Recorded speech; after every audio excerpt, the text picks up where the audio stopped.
पिछले एपिसोड के आखिर में हमने देखा था कि हो यूहाओ और तंग वुतोंग सन मून एम्पायर जा रहे थे। अब आगे देखेंगे। ह्यूमन शेप्ड सोल टूल्स अब काफी विकसित हो चुके थे। आने वाले समय में स्टार लुओ और डाओलिंग एम्पायर का भविष्य तय हो जाएगा, क्योंकि आम सैनिक भी सिंप्लीफाइड सोल टूल्स का इस्तेमाल कर सकेंगे। यहां तक सोचकर हुओ यूहाओ थोड़ा खोस आ गया। जब उसे पता है कि सब कुछ व्यर्थ है, तो वह यह सब कर क्यों रहा है। भविष्य में पूरा कॉन्टिनेंट सोल टूल्स के कब्जे में होगा। तकनीक के विकास के साथ यह एक स्वाभाविक परिणाम था। शायद कॉन्टिनेंट का एकजुट होना बुरा भी ना हो। अगर सन मून एम्पायर थोड़ा संयमित रहे और तीनों पुराने एम्पायर्स की अच्छी चीजों को आगे बढ़ाए, तो एक यूनिफाइड एम्पायर जरूरी नहीं कि खराब ही हो। लेकिन जब वह इस दिशा में सोचता, तो उसका दिल घबराने लगता। उसकी अपनी एम्पायर मिट भी सकती थी। यह बात किसी के लिए भी खुशी की नहीं हो सकती थी। भविष्य चाहे जैसा भी हो, वह अपनी एम्पायर की रक्षा करने के लिए पूरी कोशिश करेगा। चाहे सन मून एम्पायर पूरी कॉन्टिनेंट पर कब्जा कर भी ले, तब तक वह शायद मौजूद भी न रहे। इसके अलावा सोल टूल हॉल रोज दर रोज और उन्नत हो रहा था। साथ ही डाओ लिंग और स्टार लुओ एम्पायर्स भी अपनी सोल टूल तकनीक को तेजी से विकसित कर रहे थे। अगर वे सन मून एम्पायर के कॉन्टिनेंट को एकजुट करने की गति को रोक पाए, तो संभव है कि सन मून एम्पायर के खतरे को कमजोर किया जा सके। उस समय कॉन्टिनेंट फिर से विभाजित रह सकता था। और जैसे जैसे दोनों एम्पायर्स के सोल मास्टर्स सोल टूल्स का इस्तेमाल सीखते जाएंगे, डाओलिंग और स्टार लुओ एम्पायर्स के पास सन मून एम्पायर का मुकाबला करने का मौका भी आ सकता था। बेशक यह सबसे आदर्श स्थिति थी। हेवनली सोल एम्पायर के नष्ट होने के बाद क्या सन मून एम्पायर ने उसके सोल मास्टर्स की एक बड़ी संख्या को फिर से संगठित नहीं किया? हेवनली सोल एम्पायर के हर सोल मास्टर में डू बिजी जितनी हिम्मत नहीं थी। अगर ऐसा होता, तो सन मून एम्पायर कुछ ही समय में नए सोल इंजीनियर लीजेंड्स कैसे बना लेता। ये सोल इंजीनियर्स आए कहां से? वे वही पुराने सोल मास्टर्स हैं जिन्हें सोल टूल्स दिए गए। सोल टूल्स का उपयोग करना मुश्किल नहीं था। साधारण प्रशिक्षण के बाद कोई भी सोल मास्टर इन्हें इस्तेमाल कर सकता था। उन्हें इन्हें बनाना थोड़े ही आता होना जरूरी था। सन मून एम्पायर की समग्र शक्ति अब भी बहुत बड़ी थी। स्टार लुओ या डोलिंग में से अगला जो भी एम्पायर नष्ट होता, उसका परिणाम अपूरणीय होता। उनकी एकमात्र उम्मीद यह थी कि सन मून एम्पायर के अंदर कोई बड़ी समस्या पैदा हो, जैसे कि जूजी का सुझाव। अगर शूतियनरान को मार दिया जाए, तो जूजी स्टार लुओ और डाउलिंग एम्पायर्स को 10 साल का समय दे सकती थी। 10 सालों में कौन जानता है स्थिति कैसी होगी। कम से कम हुओ यूहाओ 10 सालों में रैंक 98 तक पहुंच सकता था और 3 सोल कोर्स के साथ अल्टीमेट डुलुओ बनने का लक्ष्य रख सकता था। अगर वह ऐसा करने में सफल हो गया, तो कौन जानता है वह कितना शक्तिशाली हो जाएगा। शायद सोल टूल्स भी उसे धमका नहीं पाएंगे। अगर ऐसा हुआ, तो सब कुछ बदल सकता था। और शायद उसकी व्यक्तिगत शक्ति इतनी बढ़ जाए कि वह पूरा युद्ध का रुख बदल सके। जैसे, क्या वह जूजी और उसके बेटे को अगवा नहीं कर सकता? अगर सन मून एम्पायर में लगातार आंतरिक समस्याएं बढ़ती रहीं, तो शायद वह सच में उनका खतरा खत्म कर सकता था। यहां तक सोचते सोचते हुओ यूहाओ बहुत परेशान हो गया। लेकिन अब उसे समझ आ रहा था कि डू बिजी ने इतनी गर्व से अपनी जान देना क्यों चुना। उसके पास कोई और रास्ता ही नहीं था। उसकी एम्पायर विनाश के कगार पर थी। अगर वह इतना चरम कदम न उठाता, तो वह कुछ बदल ही नहीं सकता था। लेकिन क्या हुओ यूहाओ ऐसा कर सकता था? नहीं, वह नहीं कर सकता था। और कुछ छोड़िए, वह खुद को भी इसके लिए राजी नहीं कर सकता था। उसे यह भी नहीं पता था कि चू युनहान अब भी कैसा होगा। कुछ समय पहले उनके बीच जिस तरह की नजदीकियां बनी थीं, उसे याद कर हो यूहाओ को थोड़ा सुकून मिला। उसने मन में ठाना कि भविष्य में उसे टंग वुतोंग के साथ ऐसे कुछ बच्चे जरूर चाहिए। वुतोंग इतनी सुंदर है, हमारे बच्चे भी बहुत खूबसूरत होंगे। जब उसने टांग वुतोंग का हाथ धीरे से पकड़ा, तो उसकी छोटी नाजुक उंगलियां महसूस करते हुए उसका दिल गर्म हो गया। उसके ससुर, जिनसे वह कभी मिला भी नहीं था, आखिर उसे माफ कर चुके थे। उसकी मुहर हट चुकी थी। अब उसे लगता था कि वह और भी कई काम कर सकता है। लेकिन शायद पुराने डर के कारण, या शायद वुटोंग को वह बहुत ज्यादा संजोकर रखता था, इसलिए उसने अभी तक कुछ नहीं किया था। जैसे ही वे हेवनली सोल एम्पायर की सीमाओं में दाखिल हुए, उन्हें आकाश में तैरते हुए high altitude aerial surveillance soul tools दिखने लगे। इन सोल टूल्स को देखते ही हुओ यूहाओ को हमेशा एक नया सा एहसास होता था, क्योंकि ये सभी संशोधित किए गए थे। सन मून एम्पायर ने कभी सोल टूल तकनीक पर अपना शोध ढीला नहीं छोड़ा। वे लगातार सोल टूल्स में सुधार कर रहे थे। युद्ध के दबाव से उन्हें समझ आ गया था कि तकनीक से मिलने वाला फायदा कितना बड़ा है। लेकिन ये सर्वेलेंस सोल टूल्स हुओ यू हाओ की क्षमता में हुई तेज प्रगति के मुकाबले इतने जल्दी अपडेट नहीं हुए थे। वे चाहे जितनी कोशिश कर लें, हुओ यू हाओ और तांग वुतोंग का पता नहीं लगा पाए। हेवनली सोल एम्पायर का यह विशाल समतल इलाका पूरी तरह सपाट था। इतनी बड़ी एम्पायर में किसी सेना को ढूंढ पाना आसान नहीं था। हुओ यू हाओ भी जल्दी में नहीं था। वह सिर्फ तांग वुतोंग को लेकर एम्पायर में घूम रहा था। किसी भी शहर में पहुंचकर वे सूचनाएं इकट्ठी करते और वहां के स्थानीय भोजन का स्वाद लेते। बेशक वह बिना मकसद नहीं घूम रहा था। सबसे पहले वह हेवनली सोल एम्पायर के उस हिस्से पर गया जो डूलिंग एम्पायर की सीमाओं के पास था।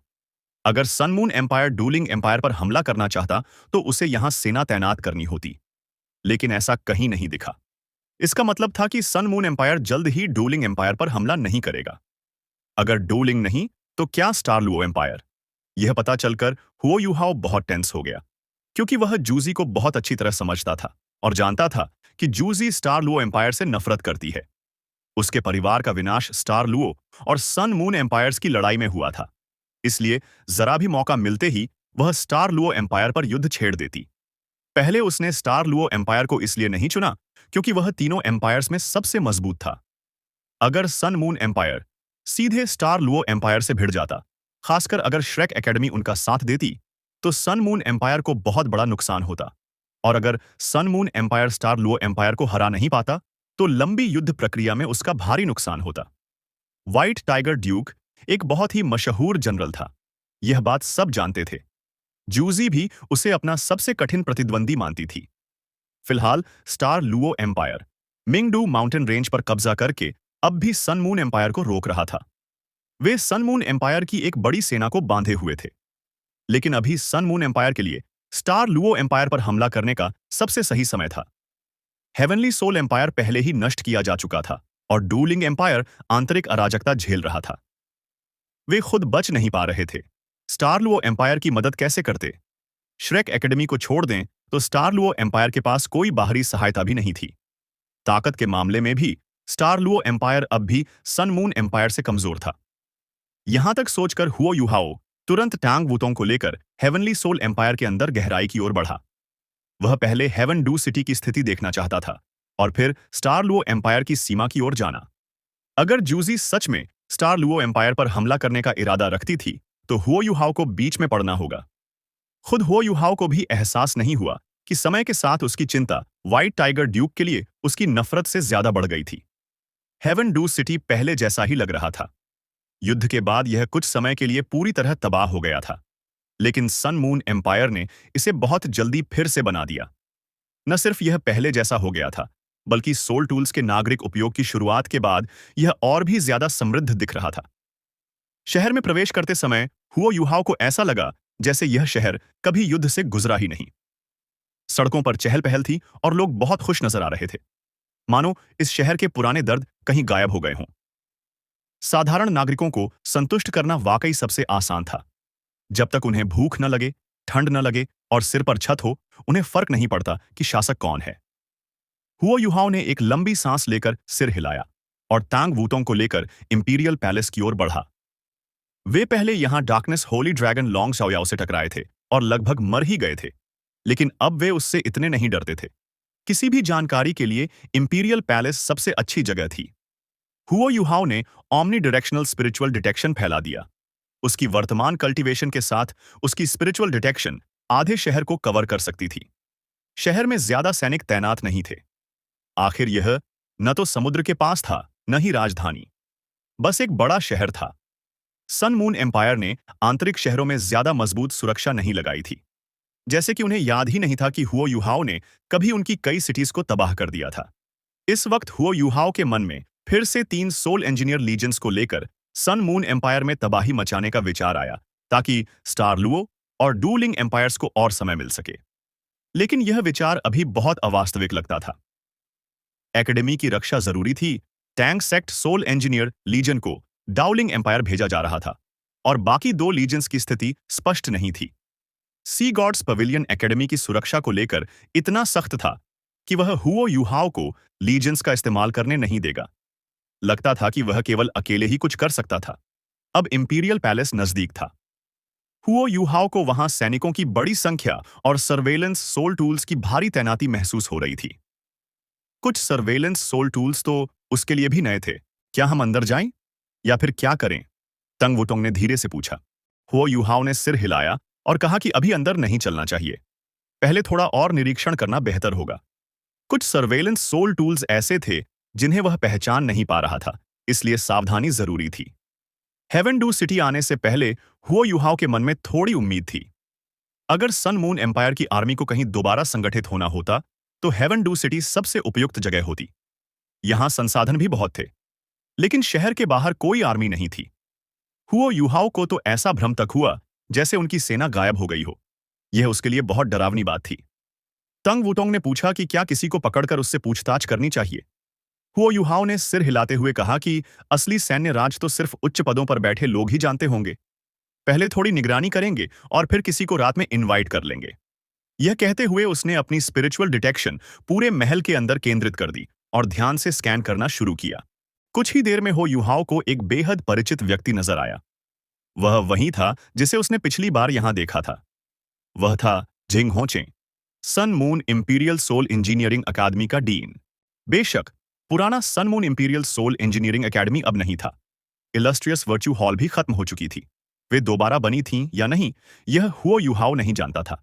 लेकिन जिंग होंगचन का इस शहर में होना बताता था कि अगर वे बनी भी हों तो अब उसका उन संस्थानों से कोई लेना देना नहीं।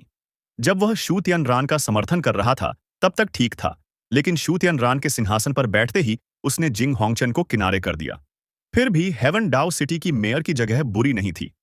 जिंग होंगचन के अलावा हुओ यूहाओ को दो और परिचित लोग मिले। वे दोनों वही थे जिन्होंने प्रतियोगिता के दौरान उसे काफी परेशान किया था। हुओ यूहाओ को उम्मीद नहीं थी कि वे अभी भी जिंदा होंगे। हुओ यूहाओ ने शरारती अंदाज में तैंग वुतोंग से पूछा कि गैसिंग करो, उसने किसे देखा है? तैंग वुतोंग ने उत्सुकता से पूछा कि कौन? उसके चेहरे के भाव से लग रहा था कि वह कोई जान पहचान वाला है। हुओ यूहाओ ने सिर हिलाया और हंसते हुए कहा कि क्या तुम्हें वह लड़की याद है जिसे तुम पर थोड़ा सा क्रश था? वह तुम्हारे प्रति बहुत अच्छी थी। तांग वुतोंग हैरान रह गई और फिर बोली कि क्या वह मेंग होंगचन की बात कर रहा है? उसे तो लगा था कि वह उस बड़े एक्सप्लोजन में मर चुकी होगी। हुओ यूहाओ ने बताया कि नहीं, वह नहीं मरी। वह अभी यही महल में है। और सिर्फ वही नहीं, स्याओ होंगचन भी यहां है। सच में दुश्मन हमेशा रास्ते में टकराते हैं। उन्होंने पहले उनसे जानलेवा मुकाबला किया था।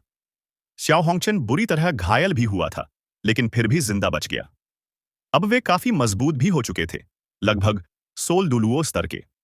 भले वे हुओ यूहाओ और तंग वुतोंग से बहुत पीछे थे, लेकिन सन मून एम्पायर में गिने चुने ताकतवरों में से एक थे। असल में वे सोल इंजीनियर्स कम और सोल मास्टर्स ज्यादा लग रहे थे। शाओ होंगचन की प्रतिभा वाकई अद्भुत थी। तैंग वुतोंग के भाव थोड़े अजीब हो गए। उसने कहा कि भले वे दुश्मन हैं, लेकिन पता नहीं क्यों तुम उन्हें देखकर काफी उत्साहित लग रहे हो। वे हमारे पुराने विरोधी हैं। यूहाओ, इस बार उन्हें छोड़ देंगे, ठीक है? मारेंगे नहीं। हुओ यूहाओ मुस्कुराते हुए बोला कि उसका भी यही मन है। उसका कोई इरादा उन्हें मारने का नहीं था। बस मिलने जाएंगे। जहां तक जिंग होंगचन की बात है, अगर वह बताएगा जो हमें जानना है तो उसे भी छोड़ा जा सकता है। वैसे भी अगर उन्होंने उस पर दबाव न डाला होता तो शायद वह इतनी जल्दी विकास न कर पाता। दोनों एक दूसरे को देखकर मुस्कुराए। जब किसी की शक्ति एक निश्चित स्तर पर पहुंच जाती है तो बीती हुई बातें महत्व खो देती हैं। उनके लिए भी अब जिंग होंगचन का परिवार कोई खतरा नहीं था। रात होने पर हुओ यूहाओ ने तंग वुतोंग का हाथ पकड़ा और दोनों आसानी से महल के अंदर घुस गए, रात की अंधेरी छाया में छिपे हुए। हुओ यूहाओ की स्पिरिचुअल डिटेक्शन और इमिटेशन का मेल बेहतरीन था। अपनी snowy domain of ultimate ice से उसने उनके शरीर के तापमान बदल दिए और स्पेशल पावर से उनकी मौजूदगी के किसी भी निशान को भी मिटा दिया। ट्विन सोल कोर्स की वजह से वे कहीं भी आसानी से प्रकट और गायब हो सकते थे। ऑसिलेशन डिटेक्टर्स, थर्मल डिटेक्टर्स या स्पिरिचुअल डिटेक्टर्स, सभी को हुओ यूहाओ पहले से अनुमान लगाकर बाईपास कर लेता था। शू संशी बिल्कुल सही कहता था। हुओ यूहाओ की कुछ क्षमताएं अल्टीमेट दुलुओ स्तर को छूने लगी थीं। ये सर्वेलेंस सोल टूल्स उसके सामने बेकार थे। जब तक सन मून एम्पायर ऐसा सोल टूल नहीं बनाता जो स्पेस को सील कर सके, वे हुओ यूहाओ को पकड़ ही नहीं सकते थे। दोनों ऐसे महल में घूम रहे थे जैसे कोई अपने घर के बगीचे में चलता है। हेवन डाउ सिटी का इंपीरियल पैलेस बहुत पुराना था। पहले हेवनली सोल एम्पायर के समय यहाँ की सजावट बहुत साधारण और प्राचीन थी, बहुत गंभीर और भव्य। अब कुछ सोल लैंप्स की वजह से वह पुरानी अनुभूति थोड़ी कमजोर हो गई थी। दीवारों पर पड़े धब्बों को देखकर हुओ यूहाओ समझ गया कि सन मून एम्पायर इस महल को सुधारने में कोई दिलचस्पी नहीं रखता। यह वाकई अफसोस की बात थी। हुओ यूहाओ को याद आया कि यह शहर टांग सेक्ट के लिए कितना महत्वपूर्ण था। टैंग सेक्ट तो यहीं से शुरू हुआ था। इस शहर में उनका एक बड़ा आंगन भी था। चाहे आगे कुछ भी हो, वह उस आंगन को वापस लेने के लिए दृढ़ था। यह टैंग या की इच्छा भी थी। स्पिरिचुअल डिटेक्शन के सहारे वे जल्दी ही महल के भीतर गहराई तक पहुंच गए। महल में 500 सैनिक तैनात थे। उनके अलावा 100 सोल इंजीनियर्स थे जो पूरे महल को सुरक्षित रखने वाली सोल फॉर्मेशन को संचालित करते थे। विभिन्न सर्वेलेंस सोल टूल्स के साथ मिलकर यह जगह आम लोगों के लिए पूरी तरह अभेद्य थी, लेकिन हुओ यूहाओ के लिए नहीं। वह मुस्कुराया और तांग वुतोंग को एक बड़े हॉल के सामने ले गया। दरवाजे से कुछ कदम पहले रुककर उसने अपनी स्पिरिचुअल डिटेक्शन उसे साझा की। दोनों के दिमाग में एक 3 आयामी दृश्य उभर आया। हॉल के अंदर जिंग होंगचेन आराम से बैठकर शराब की चुस्की ले रहा था। उसके बूढ़े से चेहरे पर एक शांत संतोष झलक रहा था। वह कह रहा था कि यह शराब हेवनली सोल एम्पायर की बेहतरीन शराबों में से एक है। संभव है कि शू तियनरान ने भी कभी इतनी अच्छी शराब न पी हो। हुओ युहाओ के चेहरे पर अजीब सा भाव आया। जो जिंग होंगचेन कभी इतनी शक्ति और रौब वाला था, वह अब यहां बैठकर शराब पी रहा था। यह बिल्कुल उसकी पुरानी छवि जैसा नहीं था। एक समय इलस्ट्रियस वर्च्यू हॉल और sun moon imperial soul engineering academy का नियंत्रण उसके हाथ में था। उसकी सत्ता बहुत ऊंची थी। इलस्ट्रियस वर्च्यू हॉल तो सन मून एम्पायर की तकनीक के विकास की रीढ़ थी, लेकिन अब उसकी आभा पूरी तरह बदल गई थी। उसकी कल्टीवेशन भी पहले से कम लग रही थी। यह दिखाता था कि वर्षों में उसकी मानसिकता कैसे बदल गई थी। एक तरफ से मेंग होंगचेन उसे समझा रही थी कि वह कम शराब पिए। जिंग होंगचेन ने नाराजगी में कहा कि अगर वह शराब न पिए तो करे क्या? यहां उसकी कोई जरूरत ही नहीं होती जब तक कोई खास घटना न हो। वह सिर्फ नाम मात्र का अधिकारी बनकर रह गया था। उसने शू तियनरान पर नाराजगी जताई कि उसने इतने योगदान के बाद भी उसे किनारे कर दिया और इलस्ट्रियस वर्च्यू हॉल के पुनर्निर्माण में भी शामिल नहीं किया। इस हालत में वह बस यही कर सकता है, शराब पीना और समय खराब करना। शाओ होंगचेन गुस्से में बोला कि चू तियनरन बहुत घटिया है। दादाजी ने उसके लिए इतना किया जब कोई भी उसका साथ नहीं देता था, लेकिन उसने सब भुला दिया। अब वह sun moon imperial soul engineer legion पर निर्भर है और सत्ता के पद अपने चहेतों को दे रहा है। वर्शिप हॉल से भी सिर्फ इसलिए डरता है कि उसकी अपनी ताकत अब भी उनसे कम है। अगर उसका लीजन और मजबूत हो जाए तो शायद उनकी भी परवाह न करे। फिर उसने पूछा कि दादाजी, आपने पहले वर्शिप हॉल में क्यों नहीं चले गए? जिंग होंगचेन ने गहरी सांस लेकर कहा कि वह जाना चाहता तो भी उसका मन नहीं मानता। इलस्ट्रियस वर्च्यू हॉल उसके हाथों नष्ट हुआ। वह अपने पूर्वजों का सामना कैसे करता? वह वर्शिप हॉल में जाकर किस मुंह से खड़ा होता? वह हेवन डू सिटी इसलिए आया क्योंकि उसके ग्रेट ग्रैंडफादर ने शू तियनरान को अनुमति दी थी। यह उसके लिए सज्जा थी। अब वह शायद जीवन भर यहीं फंसा रहेगा। लेकिन उसने शाओ होंगचेन और मेंग होंगचेन को समझाया कि वे उससे सबक न लें। वे बहुत प्रतिभाशाली हैं और लगातार मजबूत हो रहे हैं। वह उन्हें यहां सिर्फ इसलिए रखता है ताकि एक दिन वे दुनिया को चौंका दें। जब वे टाइटल्ड डुलुओ बनेंगे, तब होंगचेन परिवार फिर से उठेगा। तब वे वर्शिप हॉल में प्रवेश करेंगे और इलस्ट्रियस वर्च्यू हॉल का नियंत्रण वापस लेंगे, क्योंकि वही तो उनके एम्पायर का असली केंद्र है। दोनों ने गंभीरता से सिर हिलाया। स्याओ होंगचेन ने तो मुट्ठी भी भींच ली और कहा कि दादाजी चिंता न करें, वे मेहनत करेंगे और एक दिन सबसे बेहतरीन बनेंगे।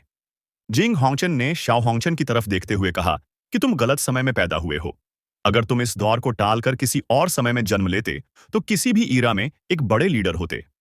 अफसोस, श्रेक एकेडमी में इस समय बहुत ज्यादा प्रतिभाएं हैं। उन्होंने तुम्हें दबाकर रख दिया, जिस कारण तुम अपनी असली पोटेंशियल को पूरा नहीं कर पाए। तुमने कल्टीवेशन बढ़ाने के लिए अपनी पोटेंशियल भी जबरदस्ती खर्च कर दी, जिससे साइड इफेक्ट्स रह गए। वरना हम जितने रिसोर्सेज तुम पर लगा चुके हैं, उसके हिसाब से तुम अब तक टाइटल्ड डुलुओ बन चुके होते। जब शाओ होंगचेन ने दूसरी बार Continental Advance Soul Master Academy Soul Dueling Tournament में हिस्सा लिया था, उसने कल्टीवेशन बढ़ाने के लिए एक खास तरीका इस्तेमाल किया था। उसने अपनी पोटेंशियल को जबरदस्ती उकसाकर सोल सेज का लेवल पा लिया था।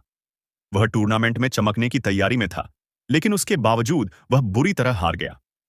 वह अपनी जान तक गंवाने वाला था। बाद में 5 साल की रिकवरी के बाद ही उसकी वाइटल एनर्जी वापस आई। इन सालों में वह लगातार मेहनत करता रहा, लेकिन उसकी कल्टीवेशन उसकी बहन से बहुत पीछे रह गई। वह अभी सोल डुलुओ बना है, जबकि मेंग होंगचेन रैंक 87 तक पहुंच चुकी है। वह जल्द ही टाइटल्ड डुलुओ बनने की कोशिश करेगी। स्याओ होंगचेन जिंग होंगचेन के सामने गया और उसकी वाइन फ्लास्क छीन ली। उसने 2 घूंट में उसे पिया, फिर उसकी आंखें लाल हो गईं। उसने कहा कि श्रेक की वजह से ही उसकी किस्मत बर्बाद हुई। अगर वह इलस्ट्रियस वर्च्यू हॉल में पहुंचकर उसे कंट्रोल कर ले, तो एक दिन श्रेक एकेडमी को पूरी तरह मिटा देगा। वह चाहता है कि हुओ यू हाओ और बाकी अपनी आंखों से श्रेक एकेडमी को नष्ट होते देखें। जिंग होंगचेन ने फ्लास्क वापस छीन ली और गुस्से में बोल पड़े कि तुम क्या बकवास कर रहे हो? क्या तुम अकेले श्रेक एकेडमी को नष्ट कर सकते हो? याद रखो, अगर तुम्हारे दिमाग में यह बात फिर उठी, तो तुम पूरे परिवार को बर्बाद कर दोगे। समझे? स्याओ होंगचेन ने तर्क दिया कि आपने ही बचपन से मुझे बड़े सपने देखने सिखाए थे। फिर मैं श्रेक एकेडमी को क्यों नहीं मिटा सकता? क्यों नहीं? अचानक एक भारी आवाज गूंजी। तुम अपनी हदें नहीं जानते। तीनों उस आवाज की तरफ मुड़े। रात थी और महल में रोशनी बहुत कम थी। उसी पल 2 आकृतियां धीरे धीरे दिखाई देने लगीं। उन्हें देखकर तीनों दंग रह गए। सबसे बड़ा शॉक्ड श्याओ होंगचेन था। वह लगभग वहीं से छलांग लगाने वाला था। अपने दुश्मन को देखकर उसका गुस्सा भड़क उठा। वह शांत रह ही नहीं सकता था। हुओ यूहाओ ने तांग वूतोंग का हाथ पकड़ा हुआ था और चुपचाप तीनों को देख रहा था। स्याओ होंगचेन और मेंग होंगचेन अब बड़े हो चुके थे। मेंग होंगचेन आज भी उतनी ही सुंदर थी। स्याओ होंगचेन के बाल हालांकि अभी 30 का भी नहीं हुआ था, लेकिन हल्के सफेद होने लगे थे। हुओ यूहाओ और तांग वूतोंग को देखते ही स्याओ होंगचेन की आंखें जैसे आग उगलने लगीं। लेकिन वह आखिरकार आगे नहीं बढ़ा। जैसे ही वह छलांग लगाने वाला था, जिंग होंगचेन ने उसे पकड़कर रोक लिया। मेंग होंगचेन कुछ पल तक हुओ यूहाओ को देखती रह गई। फिर टांग वुतोंग पर नजर गई तो उसका चेहरा सफेद पड़ गया। वह वांग दोंग को कभी नहीं भूली थी। वही उसका पहला क्रश था। लेकिन वह क्रश दर्द में खत्म हुआ था। सालों बाद भी वह उसे भीतर से चुभता था। मेंग होंगचेन ने तंग वुतोंग की तरफ देखते हुए धीरे से पूछा, अब मैं तुम्हें क्या बुलाऊं? तंग वुतोंग थोड़ा असहज हुई, लेकिन उसने सिर हिलाते हुए कहा, मैं तंग वुतोंग हूं। मेंग होंगचेन हैरान हो गई। तंग वुतोंग, क्या तुम वांगचुअर या वांग दोंगर नहीं हो? स्याओ होंगचेन चिल्लाया, ग्रैंडपा, मुझे छोड़िए। जिंग होंगचेन अचानक खड़े हुए और पियाक करके उसे थप्पड़ मारा। इस समय जिंग होंगचेन पहले से भी ज्यादा दबदबेदार लगे। सबसे डरावनी औरा उन्होंने हुओ यूहाओ और तांग वूतोंग की ओर छोड़ी। हुओ यूहाओ मुस्कुराया। वह हिला भी नहीं। जिंग होंगचेन की औरा 10 मीटर के भीतर आते ही गायब हो गई। जिंग होंगचेन समझ भी नहीं पाए कि उसने कौन सी स्किल से ऐसा किया। जिंग होंगचेन का चेहरा बदल गया। उन्होंने कहा, तुम दोनों तुरंत निकल जाओ। किसी को लेने की कोशिश मत करना। सीधे रेडिएंट सिटी वापस जाओ। यह बात उन्होंने श्याओ होंगचेन और मेंग होंगचेन से कही। स्याओ होंगचेन चिल्लाया, नहीं, मैं नहीं जाऊंगा।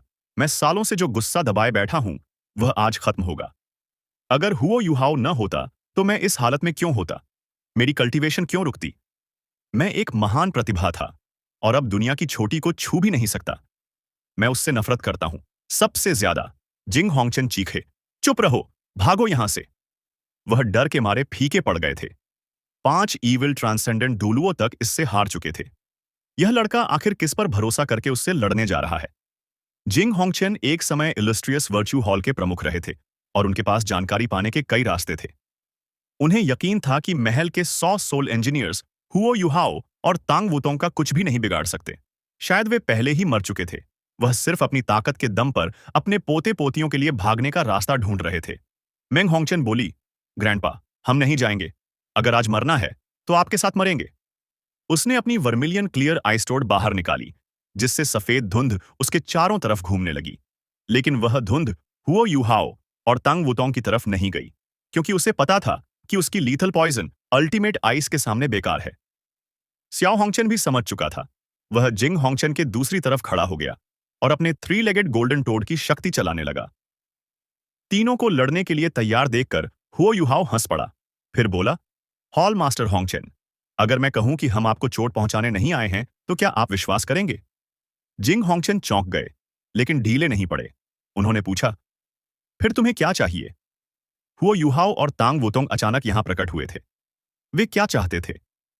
जिंग होंगचेन ने सुना था कि हुओ यूहाओ सन मून एम्पायर में सोल इंजीनियर लीजेंस को भारी नुकसान पहुंचाकर गया था। क्या वह अब दया दिखाएगा? सन मून एम्पायर ने हाल ही में श्रेक सिटी को घेरा था, लेकिन उन्हें पीछे हटाने वाला भी हुओ यूहाओ ही था। हुओ यूहाओ ने हल्की सांस ली और कहा, हमारा सच में किसी को मारने का इरादा नहीं है। सच कहूं, इतने साल हो गए, लेकिन पुरानी बातें अब भी याद आती हैं। भले हम पहले प्रतिद्वंद्वी थे, लेकिन अगर हमारे एम्पायर्स युद्ध में नहीं हैं, तो हमें दुश्मन नहीं होना चाहिए। साओ होंगचेन, मेंग होंगचेन, मुझे तुम दोनों का धन्यवाद करना चाहिए। तुम दोनों ने मुझे इतना ट्रेन किया कि मैं और तेजी से आगे बढ़ पाया। साओ होंगचेन की आंखें लाल हो गईं। तो क्या तुम मुझे अपना स्टेपिंग स्टोन मानते हो? हुओ यूहाओ ने सिर हिलाया। नहीं, कभी नहीं। बस जब मैं उन दिनों को याद करता हूं तो यही भावना आती है। सच तो यह है कि शुरुआत में हम तुम दोनों के सामने कुछ भी नहीं थे, लेकिन हमारी फाइटिंग विल बहुत मजबूत थी। आखिरकार हम जीत गए। अगर तुमने तब अपनी पोटेंशियल को जबरदस्ती न जगाया होता, तो शायद आज भी हम बराबरी के प्रतिद्वंद्वी होते। अफसोस। शाओ होंगचेन गुस्से से भड़क उठा। क्या मैं अब तुम्हारा मुकाबला करने लायक भी नहीं हूं? उसने अपना दाहिना हाथ उठाया, जो डार्क गोल्ड मेटल बैरल में बदल गया, और अगले ही पल एक डार्क गोल्ड शेल हुओ यूहाओ और तांग वूतोंग की ओर दाग दी। हुओ यूहाओ ने सिर हिलाते हुए बस अपना दाहिना हाथ लहराया। तापमान अचानक गिर गया। अगले ही पल वह शेल गायब हो गई। सिर्फ टंग वूतोंग ने हवा में वह पतली सी स्पेशल स्लिट देखी, जिसने उस शेल को निगल लिया। वह कहां जाकर फटी, वह नहीं जानती थी। पिछले कुछ सालों में हेवनली सोल एम्पायर घूमते हुए वे स्पेशल पावर को समझने की कोशिश कर रहे थे। शायद अल्टीमेट डुलुओ बनने की कुंजी यही थी। अब वे स्पेशल पावर पर थोड़ा नियंत्रण रख पाते थे, और इसका असर साफ दिख रहा था। जिंग होंगचेन चौंक उठे। उन्हें पता था कि उनके पोते ने कैसी शक्ति छोड़ी थी। उन्हें उम्मीद थी कि यह हुओ यूहाओ को घायल नहीं करेगा, पर इसे इतनी आसानी से खत्म होते देखकर वे दंग रह गए। यह लड़का उम्र से कहीं ज्यादा शक्तिशाली हो चुका है। मेंग होंगचेन आग बबूला हो गई। हुओ यूहाओ, तुम यहां आकर अपनी ताकत दिखाने क्यों आए हो? क्या चाहते हो तुम? हुओ यूहाओ ने उसकी तरफ देखा तक नहीं। उसकी नजर जिंग होंगचेन पर थी। हॉलमास्टर होंगचेन, हमारा सच में किसी को मारने का इरादा नहीं है, इसीलिए अपने पोते पोतियों से कहिए कि शांत रहें। मुझे सिर्फ एक सवाल पूछना है, जवाब दे दीजिए और हम चले जाएंगे। मैं वादा करता हूं कि उन्हें नुकसान नहीं पहुंचाऊंगा। जिंग होंगचेन ठंडे स्वर में बोले। और अगर मैं तुम्हारे सवाल का जवाब न दूं? हुओ यूहाओ ने शांति से कहा, तो श्रेक एकेडमी के लिए मैं 2 संभावित खतरे कम कर दूंगा। पिछले कुछ सालों में मैंने सन मून एम्पायर के इतने लोगों को मारा है कि अब गिनती भी याद नहीं। 2 और सही। जिंग होंगचेन का चेहरा बदल गया। क्या तुम मुझे धमका रहे हो? तो चलिए इस वीडियो को यहीं समाप्त करते हैं। अगर वीडियो अच्छी लगी हो तो लाइक जरूर करें, अपने विचार कमेंट में लिखें, और आने वाले नए एपिसोड के लिए चैनल को जरूर सब्सक्राइब करें। अगले वीडियो में फिर मुलाकात होगी। धन्यवाद।